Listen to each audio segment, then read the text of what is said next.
Mission سے وہ نفرت رکھتے ہیں۔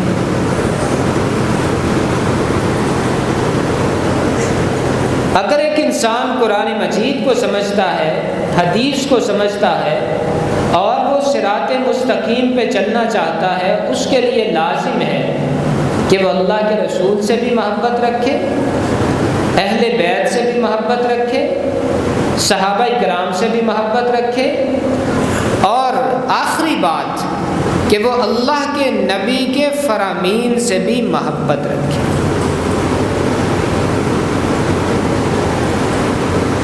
ہماری بالکل سیدھی سی اور سادی سی دعوت ہے، اور ہم اس کو صراط مستقیم سمجھتے ہیں کہ اللہ کے نبی سے بھی محبت کی جائے، آپ کے اہل بیت سے بھی محبت کی جائے، صحابہ کرام سے بھی محبت کی جائے، اور اللہ کے نبی کے ایک ایک فرمان سے بھی محبت کی جائے۔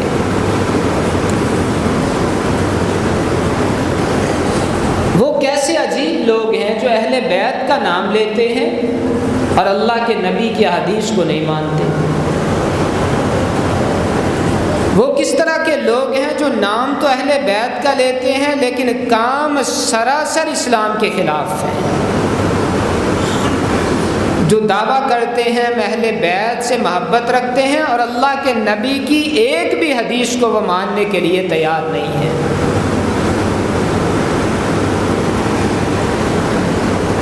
اور کام ان کے سارے اسلام مخالف، اللہ کے نبی کی تعلیمات کے مخالف اور قرآنی تعلیمات کے مخالف، اور دعویٰ ان کا یہ ہے کہ ہم اللہ کے نبی اور اہل بیت سے محبت رکھتے ہیں۔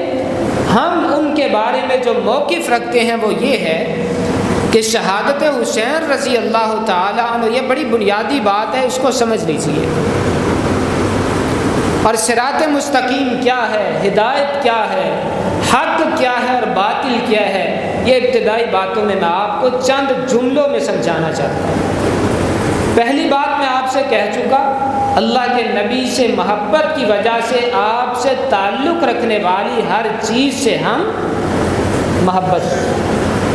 اہل بیت، صحابہ کرام، آپ کے شہر، آپ کے حدیث، آپ کا مشن، آپ کی تعلیمات، ہر چیز سے ہماری محبت ہے، پہلی بات۔